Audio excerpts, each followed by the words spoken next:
Good morning, students. Today we'll see chapter number 1 of class 7. The name of the chapter is Nouns.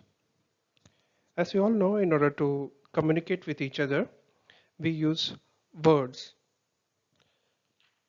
These words are divided into different kinds of classes called parts of speech. The parts of speech are 8 in number. They are noun, adjective, pronoun, verb, adverb, preposition, conjunction, and interjection. So let's begin with the noun. Now, what is noun? Noun is a word which is used to name the person, place, thing, or animal. Okay. So, for example, here we see Akbar was a great king. So here Akbar is a noun because it is a name of a person, right? Next, Kolkata is on the banks of the river Hooghly. So now here Kolkata and Hooghly, they both are nouns because they here Kolkata is the name of the place and Hooghly is the name of a river. So now let's see kinds of noun. So in that, number 1 is proper noun. So what is a proper noun? A proper noun is the name of some particular person or place. Whenever we are describing a particular person or place, then that noun or that word is said to be a proper noun. For example, Ashoka was a wise king. So here, which is the particular name of a person or place? Yeah, Ashok. Here you can see Ashoka. So Ashoka is the proper name or a particular name of a person, right? So whenever any particular name of a person or place is described, then it is a proper noun. Now next is common noun. What is a common noun? A common noun is a name given in general or common to every person or thing of the same class or kind. So whenever any name is given in general or common, for example, here let's see, Sita is a brave girl. So here Sita, we know that this is a particular person's name. So Sita is a which noun? Proper noun. While girl, here girl is a name given in general or common, right? If I say girl, then it does not describe any particular girl, right? So that's why girl here is in common noun. Now, another classification of common nouns are countables and uncountables. So common noun again can be classified into two, that is countable and uncountables. So let's see number 1, countable nouns, which can also be known as countables, are the names of objects, people, etc. that we can count. So any object or people that we can count or which can be numbered either in singular and plural, they are known as countable nouns. Here are some of the examples: boy, book, pen, apple, right? Again, these countables can be classified into two, that is concrete and abstract noun. Now what is a concrete noun? Concrete noun can be experienced through any of our 5 senses, right? So any of the 5 senses, if you can experience any of the nouns, then it falls in concrete noun. Okay, through your skin, through your touch, through your nose, through your eyes, through your ears, through any of these 5 senses, if you can feel or experience any of the noun, then it is a concrete noun. For example, boy, paper, chair, car, this all falls in concrete noun. Now next is abstract noun. These all are classified in common nouns. So next one is abstract noun. What is abstract noun? It is the concept, idea, state of mind, quality, feeling. It all comes in abstract noun. For example, remarks, right? Hopes, desires, feelings, any kind of quality like goodness, kindness, darkness, brightness, honesty like wisdom, bravery, state like childhood, boyhood, youth, slavery. These all things comes in abstract noun. Okay, then uncountables. Uncountable nouns are the names of things which we can not count or numbered. So uncountable. So as the name suggests, the things which cannot be counted, right? Here are some of the things which cannot be counted. You cannot count it. Milk, oil, sugar, gold, honesty. Now here also concrete and abstract noun, they are classified into two. Examples are water, cement, sugar, and oil, right? And abstract, happiness, wisdom, joy, fun. These are some of the examples of concrete and abstract noun. Now the third kind of noun is collective noun. Still far we have seen proper noun, common noun. Again, we saw that common noun can be classified into countables and uncountables. These two also can be classified into concrete as well as abstract. Now the third one is collective noun. So collective. So when we listen to the word collective, means to collect, to gather, right? A group. So here the collective noun is the name of a number, means a group of persons or things taken together and spoken as a whole, right? So here, for example, a crowd. So what do we mean by a crowd?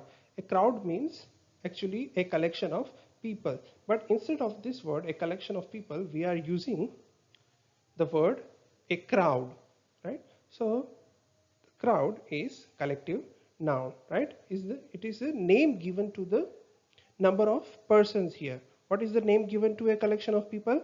A crowd. Okay, same ways, a name given to a collection of soldiers, an army, right? So whenever any name is given to a group of people or things, right, then it is considered or it is known as a collective noun. The next one is material noun. So materials. So material noun refers to the material or substances which is used to make different things. So the materials through which we can produce or make different things is known as material noun. For example, silicon, ivory, wood, right? These all are materials. Wood is a material, right? Through wood we can make many of the furnitures. So this is a material which is being used to make different things. So such kind of materials are known as material nouns. Okay. Now next is compound noun. So what is a compound noun? A compound noun is a noun made up of two or more existing words. When two words are joined together, then it is known as a compound noun. So existing words you can see here, play group for example. Play and group, they both are different words, but here they are used together. Same ways, haircut, swimming pool.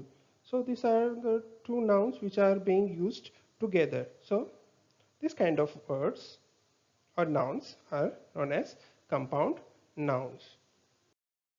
Now, based on the above explanation, here is an exercise which you have to do in your classwork. Exercise. Read the passage below and identify proper and common nouns. Okay. Before writing the exercise, you will have to write all the definitions of noun, proper noun, common noun, right? Then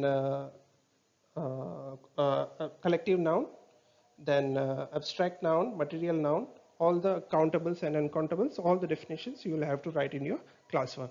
Afterwards, you will give the heading exercise and you will give the heading read the passage below and identify proper and common nouns. Afterwards, you will write this paragraph. Then, now what we have to do? We have to identify proper and common noun. So here itself we can underline and we can say whether it is proper noun or common noun. So the Loch Ness monster is a mysterious creature. So one thing to identify a proper noun and a common noun is a proper noun always begins with a capital alphabet, okay, and the common noun will be with the small alphabet. So this is a simple way to identify the proper noun. So you see the Loch Ness monster. So here the Loch Ness monster, a monster is being given a name, that is the Loch Ness. Okay, so if it was only the monster, then it would be a common noun, right? But here they have given the name Lochness. A particular name is being given to the monster. That's why it will fall under a proper noun. It's a mysterious creature. So creature, it will be in a common noun, right? That is said to live in Lochness in the highlands of Scotland. So here you can see highlands, that will be in highlands, it is a common noun, and Scotland will be in proper noun.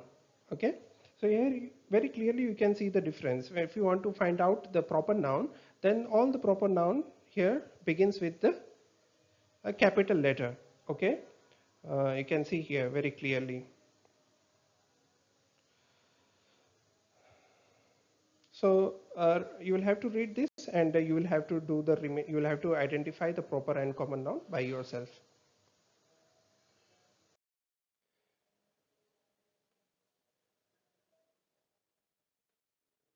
Now, our next topic is rules for countable and uncountable nouns.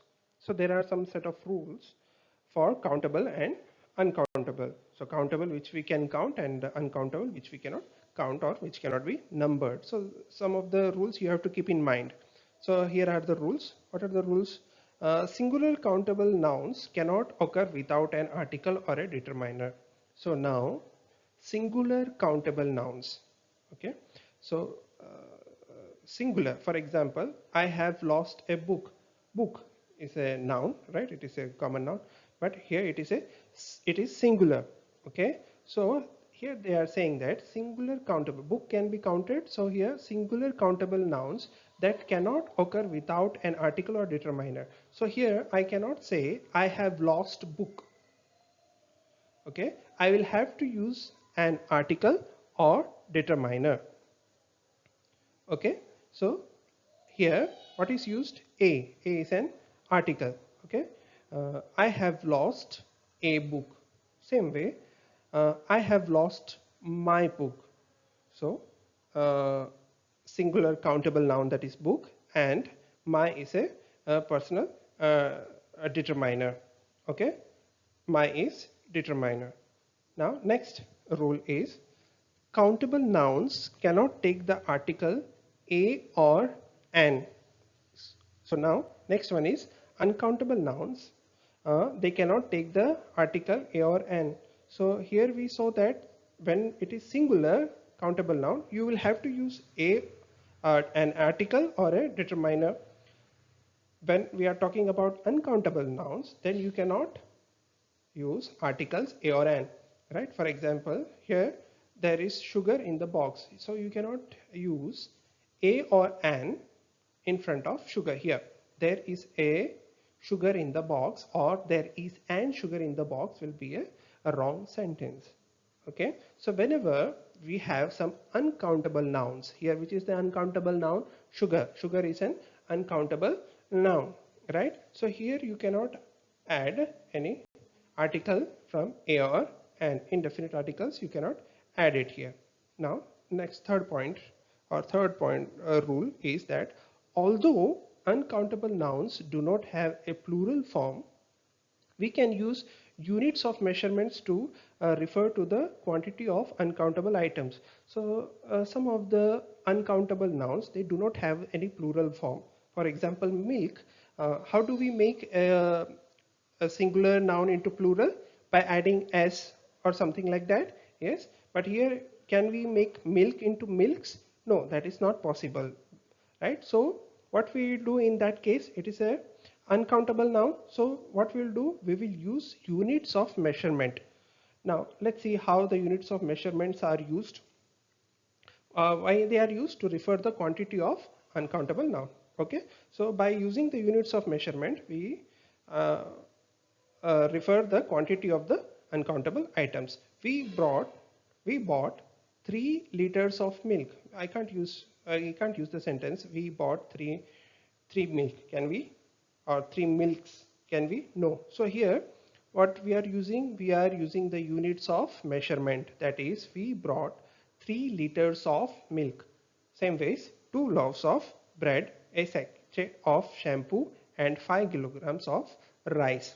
Okay, so here by using units of measurements in front of uncountable nouns, we refer to the quantity of uncountable items. Okay, same way here we have another example. He asked for a glass of water, 3 cups of coffee, and 2 packets of chips. Okay, so this glass, cups, and packets, they all are the units of measurements which are used to refer the quantity of uncountable items. So now here you have to identify uncountable, countable, uncountable, concrete, abstract, and collective nouns in this sentence. Okay. So based on the above given information, you will have to do this as homework by yourself.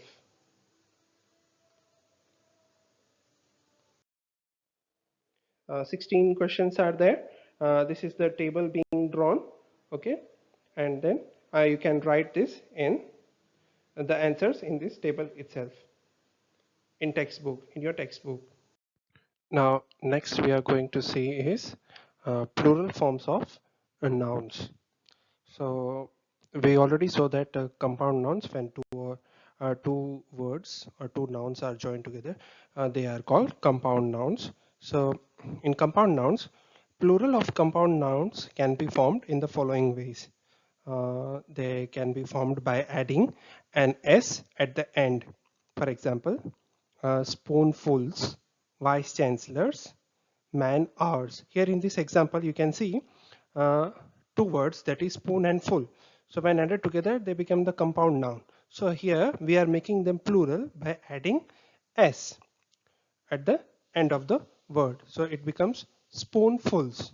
Same way, vice chancellor, these two words when added together becomes a compound noun. To make it plural, we are adding s, right? So remaining all examples also same ways. Man hours, roundups, break-ins, forget-me-nots. In all these compound nouns, an s being added at the end. Now next is by adding an s to the head noun. Now what is an head noun? So here are some of the examples. Son-in-law. So here you can see son-in-law. So here the first word son, that is considered, or that is called as the head noun. Okay. So here in this rule we are adding s to the head noun. So sons-in-law. Now next is commanders in chief. So commander is the head noun. Here s is being added to the head noun, so it becomes commanders in chief, girls in charge. This is some of the ways to make the compound noun plural. We saw two. The one is by adding s at the end and by adding s to the head noun. Now third one is by adding an s to the head noun with a preposition. So here we are adding an s to the head noun also with prepositions. So here you can see the noun, head noun, passer, and we are adding an s, so it becomes passers, and the preposition is by. Hangers on, so hanger is the head noun, we are adding an s, so it becomes hangers on, that is the preposition. So this all we are adding in order to change it into plural, right? Now the next one is by using the plural form for both the parts. Now here you can see women writers. So women is already the plural form. Writer, here we are adding s, it becomes the plural form. Okay. Now here are some of the exceptions. Nouns which remains always singular only. Here are some of the examples. These nouns, they always remain singular, like furniture, evidence, call, clay, equipment, clothing, information, cotton. Here you can see that in none of the nouns, nowhere s is being added. Okay, not at the end, not to the head noun, or nothing like that. Okay, so these all nouns always remain a singular only. Now next is nouns always plural. So here you can see some of the examples like jeans, scissors, goods, spectacles, slippers, arms, clothes, trousers, binoculars, pajamas. These all are always plural. Okay, here you cannot make it as singular by removing s. Now next is nouns with the same singular and plural forms: poultry, agenda, craft, hare, deer, fish. Now what does it mean? That these are the nouns with the same, singular will also be the same and the plural will also be the same. For example, fish, even if we are talking about a singular fish, then also we will say it is named as a fish only. Even the plural of the fish will also be fish only. We can't say it is fishes. Okay, we can't say deers, it is a deer only. Hare, craft, agenda, and poultry. So these are the nouns which remain the same whether it is singular or in the plural form. Now next is nouns singular in form but plural in use. Now these all are, you can see, cattle, police, cavalry people, clergy, gentry. This all sounds to be singular, right? Because we know that whenever we make a noun into a word into a plural, then we add s somewhere, right? But here you can see that nowhere any such conditions has been applied, so it sounds like plural, but these all are plural in use. Okay, police, cavalry, people, clergy, these all are plural. Now next is the nouns which are plural in form but singular in use. Now these all are sounds to be plural, but they are singular in use. For example, you see news, billiards, physics, missiles, aerobics, mathematics. Here, in each word, at the end, s is being added. So it may sound as a plural to everyone, but actually they are singular in use. Okay, so now based on the above given explanation, we will be doing this exercise, and this exercise you will have to do it in your classwork, grammar classwork. Fill in the blanks with the correct form of the nouns given in the brackets. One or two I will guide, the remaining ones you will have to do by yourself. The two students stayed in the hostel for 2.5, and then it is a bracket, and the option given is year. So what will be the answer? Can we convert it into plural? Yes, it can be converted. So it will be the two students stayed in the hostel for 2.5 years. Okay. One of his dash was decaying at an alarming rate. So one of his dash was decaying. One of his, option given is tooth. So tooth is already the singular, right? And teeth will be the plural. So one of his tooth was decaying at an alarming rate. Now the next one also I will do it for you. Then the remaining ones you will have to do. The culprit turned out to be a wolf in sheep's clothing. So here uh, there won't be any changes in this, right? It will be the same as it is. Okay, so here it will be uh, the culprit turned out to be a wolf in sheep's clothing.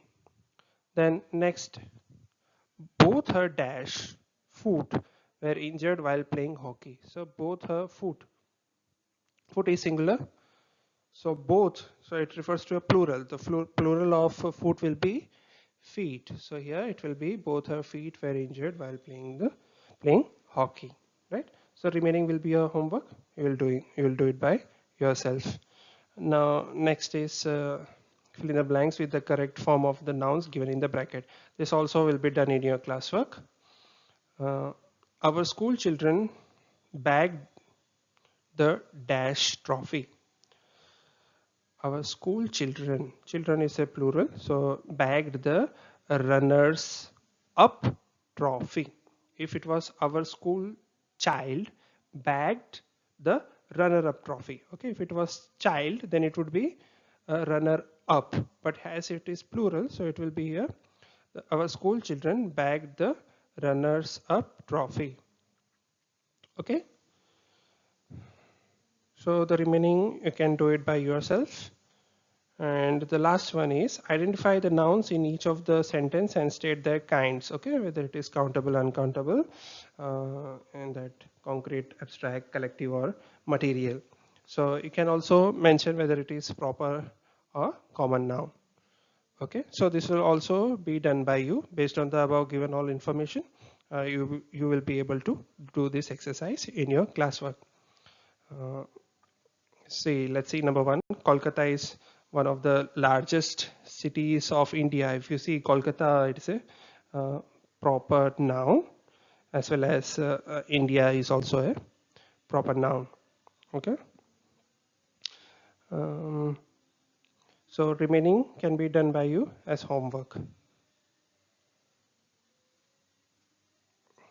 Okay, students, thank you. Stay home, stay safe. Don't even get out to get together or play cricket or something. Stay at home for this 21 days and stay safe. Thank you.